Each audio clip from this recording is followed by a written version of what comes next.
is at. There's going to be some shelves there, and also I've got some of these things that I'm putting, the jerseys I've gotten throughout my travels. I'm putting these in shadow boxes and putting those on the wall, and above that's going to be a shelf for helmets that I've received. I got helmets from the Live Oak Jaguars, the Brett Cooper Jr. Academic All-American game, San Antonio Junior Falcons, the Floresville Wildcats, Mission Mustangs, and the San Antonio Fearless, who are no longer playing football in Tiford anymore. I've got those helmets, and I got some other people that said they're gonna donate a helmet to me to add to that collection. I'm building some shelves back there to put those up, so those will be on display when we do the Facebook Live, and everybody can see that behind me. And we'll move my Nebraska flag somewhere else because not everybody likes Nebraska except me. So we're putting up a lot of the memorabilia that we're getting and putting that up for everybody to see. And Junior Falcon Tykes are in the house, of course. And Greg Marcus, there are no brackets, but the standings are up to date. There's still some teams that have games to make up, so there may be some skewness to it, but for the most part, they are accurate. I did explain that I was wrong last week, assuming because the schedule that I received for the Austin District at the bottom said D2, and so I was confused. Plus, they had some of those teams in the D2 bracket, in the D2 standings. So not sure how that happened, but they are all Division I. So they are all in Division I. And Emmond Tevinson says, someone call and ask about San Antonio Hurricanes versus Icon Raiders. Emmond, why don't you call 979-353-4421. Here, I'll even put it in there again. Since you want to know about it, why don't you call and ask?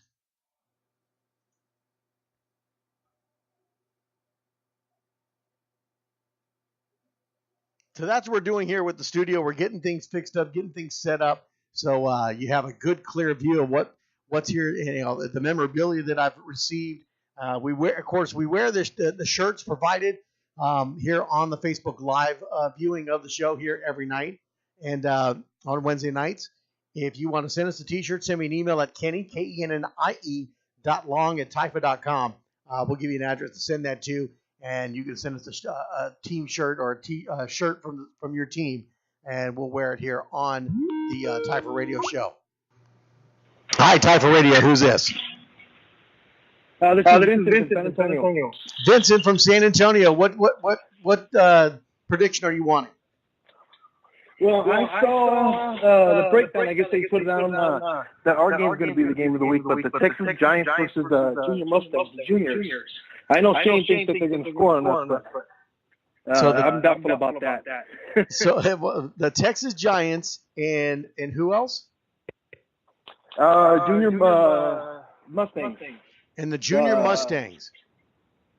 So the San Antonio Junior Mustangs, they were the Division II champions last year. Now I'm trying to pull the head. Where are they at?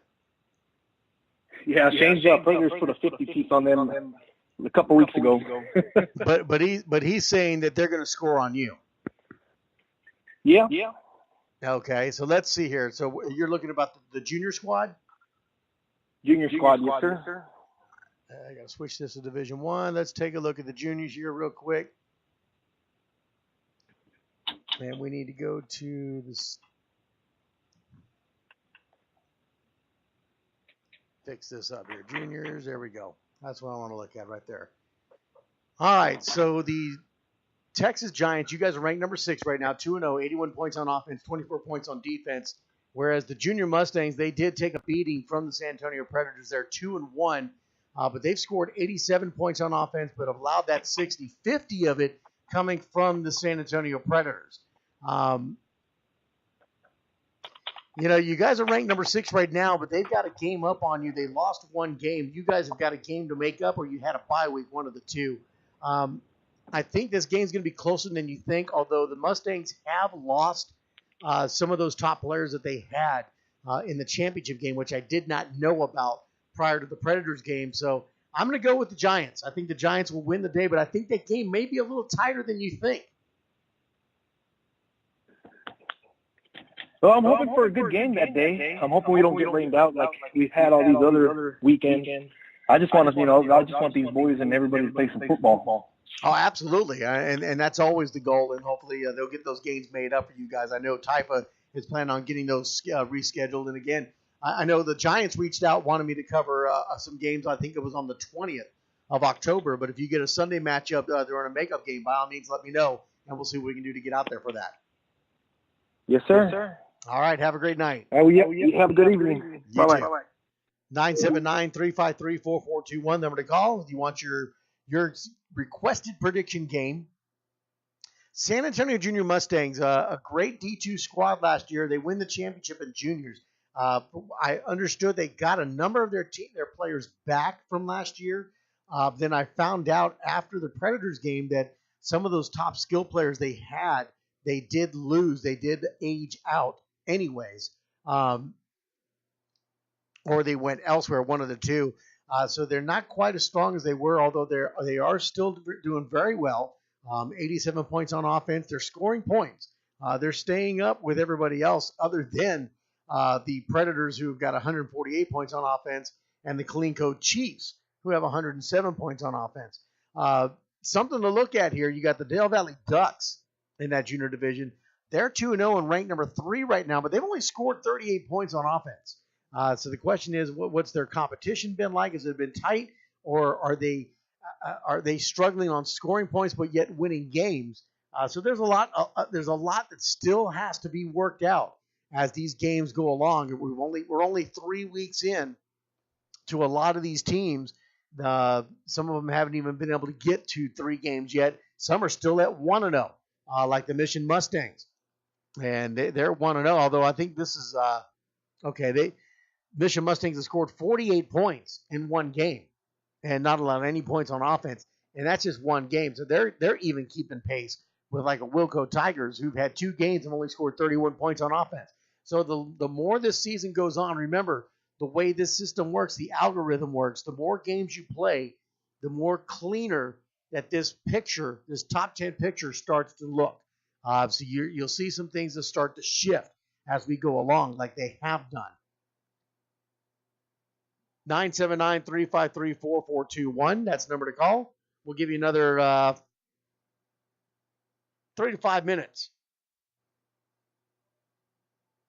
And Greg, it is a little crazy because you do have some of the 1-0 teams that are ahead of a team that's 2-1, which makes sense. If you're an undefeated team, even at 1-0, you would be listed in front of a 2-1 team showing a loss. That's just a percentage thing. If you just break down the numbers on percentages, that's what's going to happen. Just for an example, Central Texas Wolves in the juniors, they're ranked number 11 right now. They're 1-0, but their percentage, because they've only played one game, is 1,000. Versus a 2-1 team, the Harker Heights Junior Knights, who are ranked number 12 right now, they're 2-1. And the Central Texas Wolves, their win was by forfeit. So technically, they haven't even really played. They won the game, quote, 1-0, but they're 1-0. So they're listed above a Harker Heights Knights team right now, who's 2-1. They scored 88 points on offense, but they've allowed 40 points on defense. You would think by that virtue, the Harker Heights Knights would be higher than the Central Texas Wolves based on their win was by forfeit. But right now, just by the percentage points alone, that's not the case. So, but again, look for all of that to change. Look for all of that to change. The longer the season goes, the cleaner this gets. The cleaner the picture gets where we're going. And that's why a lot of people ask for these predictions. I don't really get into doing predictions other than what they're requesting here tonight, 979-353-4421. I'll give them what I can see and make a choice. But that's about it. But that's where we're at. Now, come next week, we'll see what the Central Texas Wolves have to offer once they get through this next week of games and Harker Heights get through those games. You may see a Harker Heights Knights junior squad jump over the Central Texas Wolves. Because while their percentage points may be at 1,000 right now, they technically only scored 1 point because it was a forfeit. And the closer they get on that, and obviously if the Wolves get a loss, you're going to see a big change. They're going to drop. You're going to see a Harker Heights Knights jump up. You're going to see the Austin Steelers jump up. You're going to see the San Antonio Junior Mustangs jump up. They could potentially drop way down, even below the number 18 team, the Bell County Patriots right now. They might even be lower than the 1-1 teams that are out there right now, like the Tri-County Titans at 20. So where the Central Texas Wolves right now are at number 11, based on their percentage and their one win by forfeit, if they lose this weekend, you could see them go from 11 all the way down to a possible 21st place, even a 22nd, maybe 23rd, based on how the Killeen Cowboys, the EC Oilers, and San Benito Greyhounds do. So still a lot of variables that are out there. So when you look at these standings, don't take them for that's just it.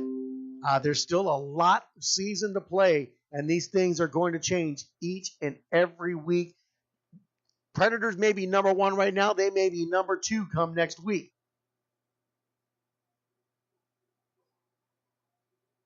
Same thing in the rookie division. Same thing in the Tykes division. Tykes Division 1, we look at them. You've got the number 1 team right now that's there. It's the Austin Steelers. Killeen Co. Chiefs go out and win. And let's say by next week, it could change. Killeen Co. Chiefs could be the number 1 team. Austin Steelers could be at number 3. Now, for forfeit, Greg Marcus, you get 1. They only show it as a 1-0 win.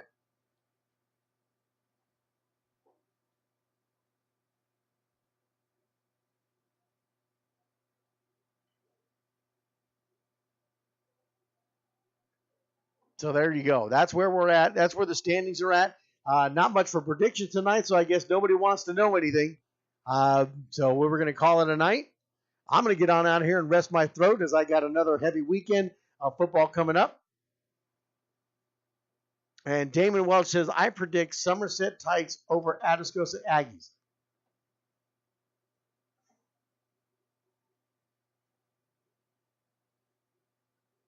So Damon Welch is predicting the Somerset Fighting Bulldogs in the Tykes, who are ranked number 9 right now, 2-0. You scored 87 points on offense. You haven't allowed anything on defense, against the Atascosa Aggies, who are currently 3-0. So they've got a game up on you. You still got a game to either make up or you had a bye week, one of the two. And they've scored 91 points on offense. They've only allowed 7 points on defense.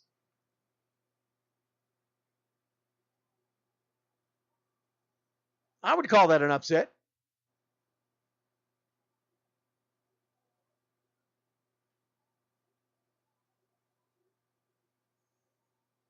Greg Marcus, I don't know if that can happen or not. It just depends on the algorithm and how things shape up. I won't know until everything's inputted and we take a look at this next week.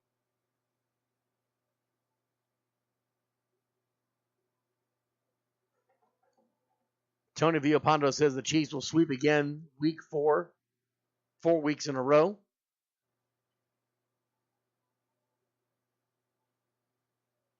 Johnny Alvarado, I already did that one. Somebody actually did call in for that, and we did that.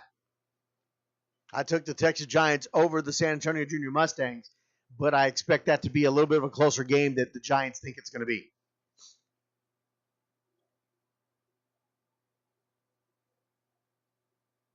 Now, I don't think it's a no-brainer, Emin, I'm telling you. I don't think it's a no-brainer, although the Mustangs are weaker than they have been. They were the Division II champions last year in juniors, but they did lose some players. They did get 50-0'd by the San Antonio Predators, but the Predators are on a different level. And when you lose some of your skill players, that's going to make a big difference. But they still can score some points. They've got it on the board. They've done it. The points don't so much matter. The whole points, 4 points after, that's for me. That's for me to kind of look at and kind of gauge some things and how I make decisions on things. It's all about strength of schedule. when it comes to the algorithm, and that's how it works it out.